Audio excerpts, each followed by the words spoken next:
Back, we'll try go to Paris and talk about football a little later on, but we're struggling, so let's continue with the day's news. The City of Cape Town's full council meeting has reduced Mayor Patricia de Lille's powers to only ceremonial powers. That was by vote, 137 votes to 50.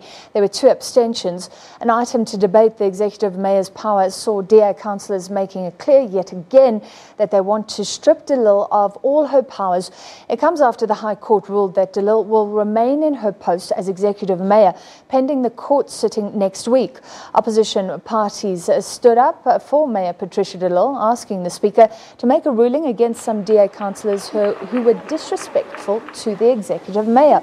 The councillors turned their chairs around when de Lille took to the podium to address the full sitting, but the Speaker ruled that there was nothing wrong with what they had done. Following de Lille's removal from the party, she was also removed as mayor, but our recent High Court ruling put her back in that post pending that sitting at the High Court next week, where all her matters against the DA will be discussed by the court. All right, we're joined now by Sanusha Naidu, and a political analyst. Sanusha, this seems to go on and on and on. How important is this, and will she fight it? Yeah, I think this is a never-ending battle. It's a to and fro.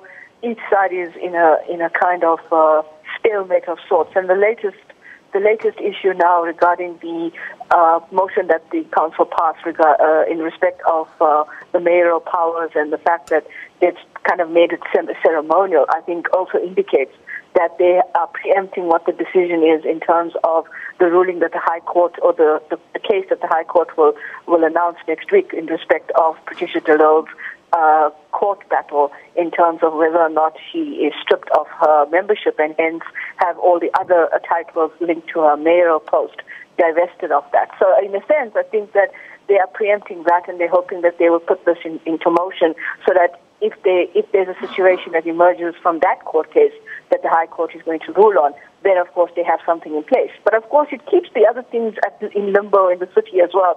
So again, more litigation, more costs.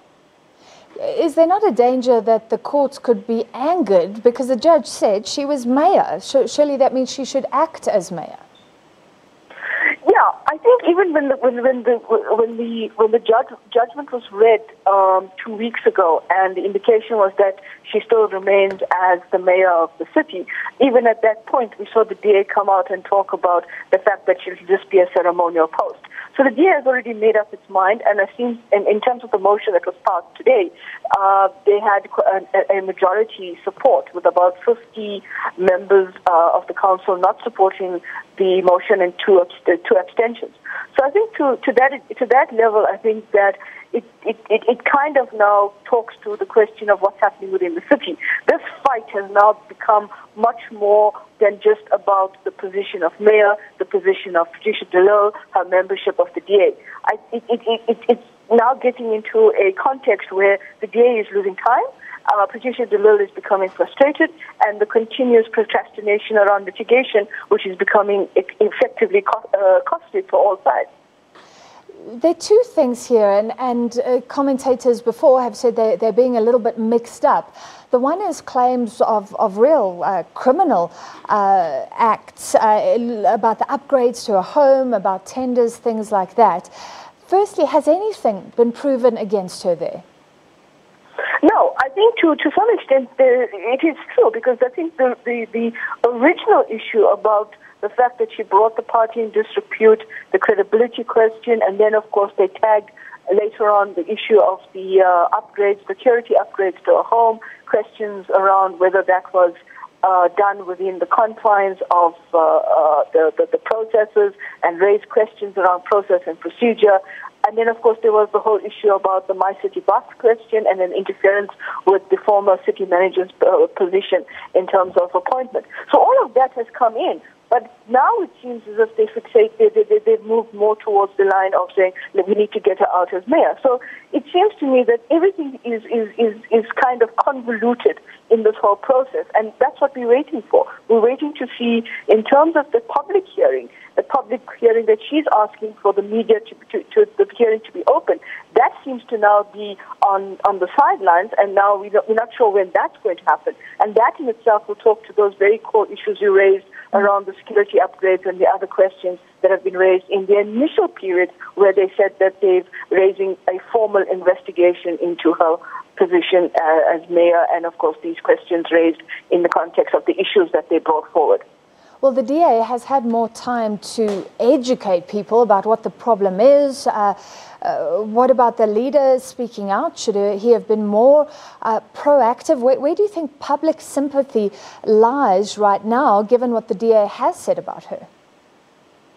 It's difficult to say, but I think in terms of polling, you may actually see, I think, some of the polling in the context of whether the DA has effectively increased its electoral support base and footprint, or has it not.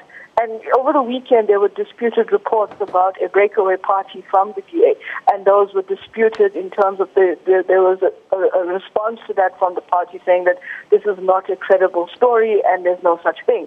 But I think to look at it from a perspective on the ground and the ordinary person on the street, there is a sense of frustration.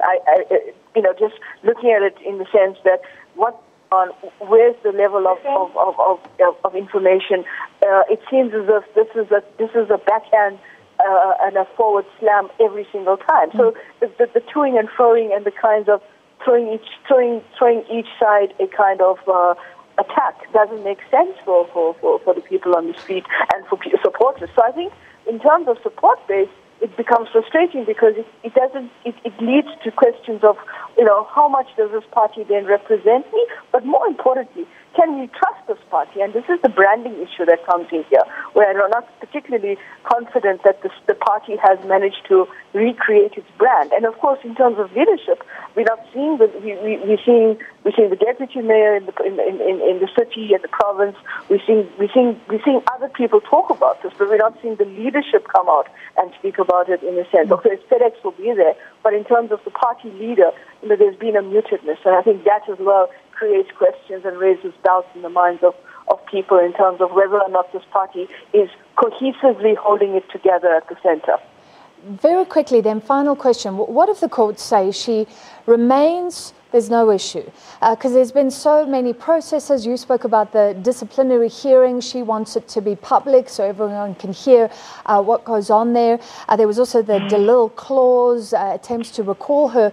What does the party do if it wants to get rid of her at all costs when she has survived for so long?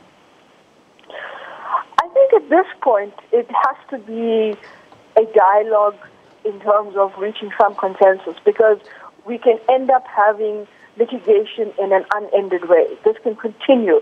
Each side could be going back to the courts, and this remains a procrastination. It becomes frustrating. And I think at the last court judgment where they effectively said she remains as mayor, she herself had indicated in the press briefing thereafter that she's tired, she's exhausted.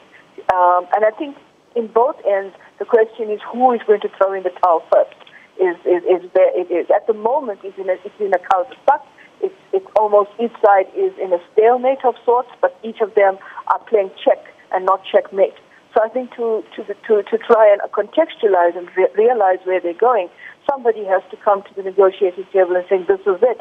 And I think for Patricia Dille, it's about first vindicating herself in terms of her credibility, dignity, and resolving this question of whether the original charges and issues that they led to investigate her are actually credible. And of course, for the DA, the question is we need to move forward, and of course, she's an obstacle in that way. So the point in going forward is if you can mediate some kind of agreement to resolve the issue would be the best way. But right now, it seems that both sides are sticking to their guns.